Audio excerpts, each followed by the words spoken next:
Thomas Soto. Au lendemain de la passation de pouvoir entre François Hollande et Emmanuel Macron, c'est la morale de l'info avec vous, Raphaël Antoven. Bonjour Thomas. Et vous avez choisi de revenir sur le sens même d'un tel cérémonial. Pourquoi tant de rites? À quoi bon un tel protocole? Pourquoi les hommes éprouvent-ils toujours le besoin d'être tellement solennels? C'est leur humanité justement qui rend les rites obligatoires. C'est parce qu'ils sont mortels que François Hollande, Emmanuel Macron ou Laurent Fabius ont dû successivement hier se déguiser en statue ou en symbole. Le divin n'a que faire d'un tel tralala. Dieu n'est pas dans les églises ni dans les cérémonies mais dans les cœurs.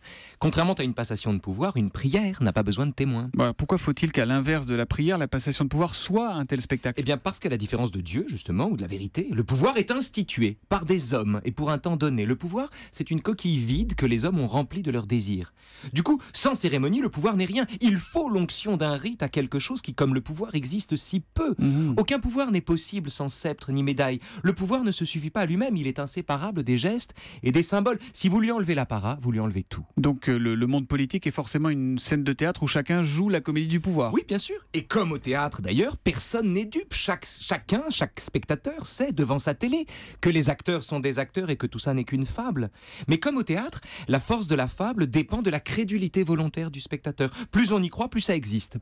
Blaise Pascal, a une expression pour ça, il appelle ça les grandeurs d'établissement. C'est-à-dire les grandeurs d'établissement. Les grandeurs d'établissement, vous savez, ce sont les titres, les masques, les médailles qu'on dépose successivement sur les uns ou les autres. Ce sont des grandeurs frivoles. Un jour, vous êtes tout et le lendemain, vous n'êtes plus rien du tout.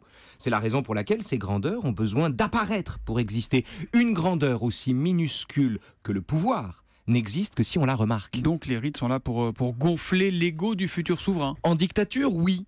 Quand un dictateur se prend pour son sceptre, quand on confond le pouvoir et la personne, les cérémonies sont toujours à la gloire du tyran. Mais en démocratie, c'est-à-dire quand le pouvoir sait lui-même qu'il n'est rien, c'est l'inverse. Les rites ont pour but de dépouiller de lui-même, pas à pas, le président élu, jusqu'à ce qu'il ne reste qu'un masque. Masque de président, masque de chef des armées, masque de grand maître de l'ordre national de la Légion d'honneur. Peu importe le masque, tant que l'individu passe après son rôle, tant que la fonction recouvre la personne. Et la morale de l'info, Raphaël? C'est une citation de Confucius, mon cher Thomas. Confucius dit ceci, il y a donc fort longtemps, et c'est bien vu, vaincre son ego pour se replacer dans le sens du rite, c'est le sens de l'humain. Une deuxième fois? Vaincre son ego pour se replacer dans le sens du rite, c'est le sens de l'humain. Vous l'avez, Céline Kallmann, c'est bon? Ouais, je laisse. Très bien, merci beaucoup. On est tout rituel ici à Europe 1 le matin, justement. Oui.